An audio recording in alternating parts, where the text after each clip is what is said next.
Hidden deep within the southern plains of India lies a city that defies the very concept of individuality. A place where strangers can look at one another and feel an eerie sense of recognition, as though they are gazing into a living mirror. This is the Mirror City, a community where hundreds of residents share nearly identical facial features.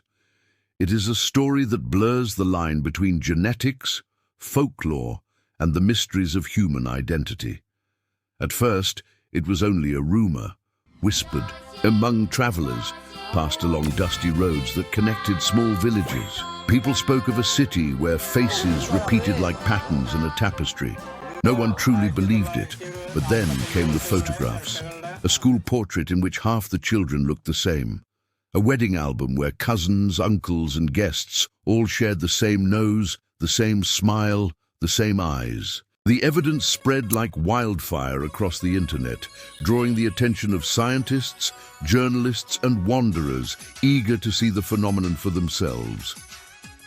When researchers finally arrived, they found a population that looked as if they belonged to a single extended family. DNA testing revealed something astonishing, an extremely high degree of genetic similarity, not just between relatives, but across entire neighborhoods.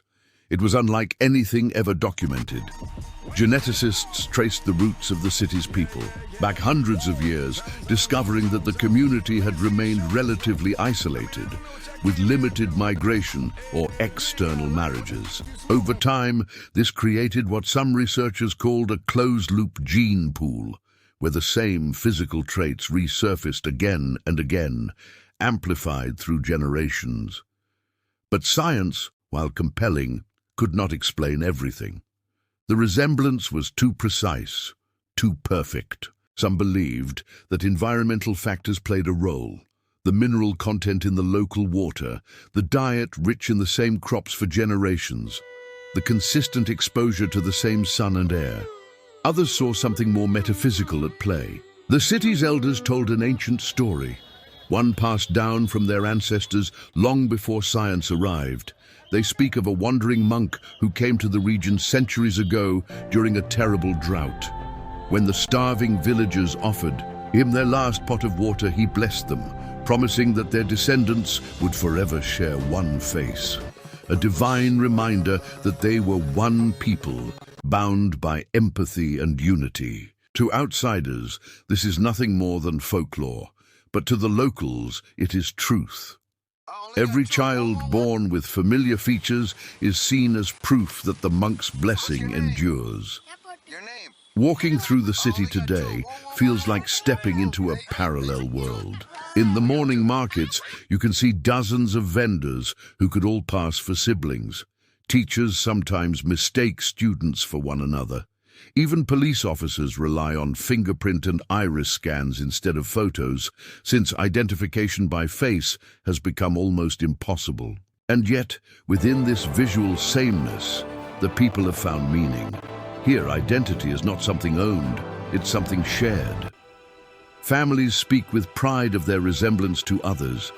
Artists paint identical portraits not as repetition, but as symbols of unity. During festivals, when the entire city gathers in bright fabrics and golden jewelry, the effect is breathtaking. A sea of mirrored smiles dancing under the same sky. But beneath this harmony lies a quiet tension. Some young people feel trapped by the sameness. They long to stand out, to be recognized as individuals. They dye their hair, pierce their noses, or move to distant cities where they might finally be seen as unique. One girl once told a visiting journalist, "I love my people, but sometimes I want to look in the mirror and see only me." Her words struck a chord with many who felt torn between pride and frustration, between belonging and self-expression.